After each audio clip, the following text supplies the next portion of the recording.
For instance, let's say you have mass footmen and you're attacking, a tree of life. The tree of life is going to be whacking on your footmen, the whole while, because your footmen are melee, the tree is melee. You get the idea? Well, steam tanks have range, however slight it might be, and so the tree can't touch it unless it's uprooted and moves towards it, whatever else. So that's a big thumbs up for the steam tanks or the siege engines. Now, human player, with the glut of resources that it now enjoys, easily tech to tier 3, and is producing knights. Knights are remarkable tier 3 units. Now, everyone kind of, people have mixed views on the knight.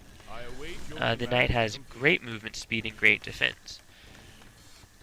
The defense is, of course, a common theme in most of the human units. Footmen, of course, have nice defense as well as knights and griffins and whatever else. Defense is a recurring motif or paradigm of the human army. But the movement speed is really great, as it enables you to scout the map with a unit from the barracks. Now, gyrocopters work very well as scouting units. However, you cannot staff a teleportation or use the Archmage's level 6 spell, mass teleportation, on a flying unit. And so it's really fun, especially in a random team or a ranged team where you get high level heroes. Make a few knights and put them in different parts of the map, have them run around and scout and whatever else. And then use the staff of teleportation or mass teleportation to teleport to these units near your opponent's base or in your opponent's base or whatever else for a great little surprise attack. You'll see that a sorceress is using invisible on a knight in Shriek's main base, and that knight will now go and scout out for more expansions.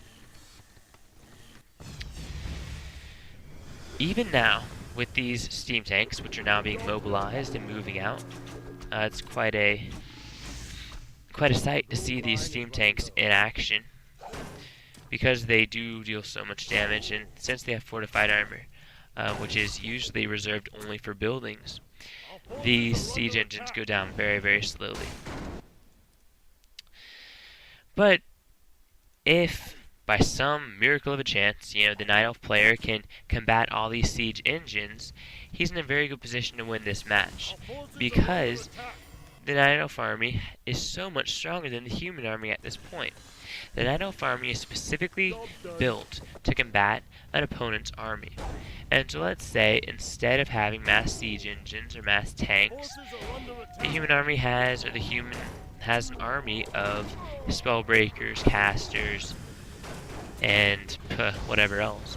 The Night Elf army is in a great situation to win this match because of the specific layout of their unit choices. That's not the case, however, because again, just like the early harassment with the Archmage, siege engines are being used to keep the Night Elf army in the bottom quadrant of the map, the bottom hemisphere of the map. So, his units, his bases, whatever else, are relatively protected. He's got a level 5 hero, level 5 Archmage, level 3 Mountain King, and level 1 Paladin. Those are pretty much the only combative units he has in his whole army. And that's, 20 minutes into the game. I find that just laughable, to tell you the truth. But I'd like to direct you to the bottom right corner. You'll see that the human heroes, drew the Night Elf army into the center of the map. And while they were being occupied in the center of the map, these siege tanks have gone to town on the Night Elf Moonwells. I'd like you to change your point of view to 11, the Night Elf, and you can see that he is at 70 of 20 food. 70 of 20, meaning that he has to build 6 Moonwells to add 1 unit to his army. 6 freaking Moonwells. How far, how much time has he lost? How far, back is he? It's just ridiculous. So, you can see that the Night Elf army is kind of adapting to this mass tank strategy. They're kind of floating around the bottom portion of the map, protecting their buildings and whatever else, keeping these siege tanks from dealing too much damage. And he's using his bears. Dryads and archers do very poor damage to siege engines because, first of all, their slow poison doesn't work. The siege engines are mechanical units. They can't be, slowed. They might be able to be slowed. Not too sure on that one. But I know they can't be slow poisoned. And so the Dryad focus fire is really laughable. It deals probably 6 or 7 damage overall per attack against a 700 hit point unit. That translates to maybe 700 attacks. That's awesome. Please do that to me more and more and more. I would love for someone to attack my mass siege engines with straight Dryads. But regardless, I laugh it off or whatever. He's doing a good job. As good a job as probably any other Night Elf player. And again, there is stuff we want to talk about right now. So I'll leave off some stray comments till the end. But there is some decent ways to counter this strategy that I'd like to go over with you fine fellows and fellas. I wonder if there's a feminine version of fellow. Maybe you guys can PM me that later.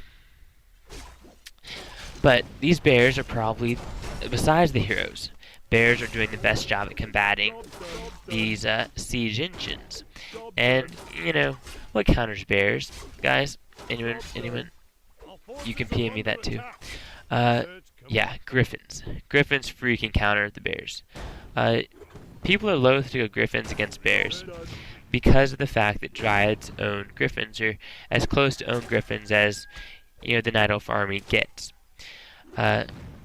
Griffins cannot attack Dryads, and boo-hoo. That's fine, because right now the only real damage per second that the human army is facing are these bears. So countering the bears with insane griffin focus is the best choice, or the best possible thing that he can do at this moment. The past few waves of siege engines really haven't done too much damage, which kind of denotes the fact that he needs to change up his strategy. Now, Shriek is of course a great player. He's probably done this strategy countless times and really practiced it down to a T. So he probably knows exactly when his strategy loses its effect and needs to be switched up. This is that time. I've been on Levin's point of view for too long. I'm going back to Shriek. He's, again, massing up those griffins, building a third griffin aviary, and he really does have a ridiculous amount of gold. He's expanded three times, and he's semi-working on a 4th expansion in the bottom left corner.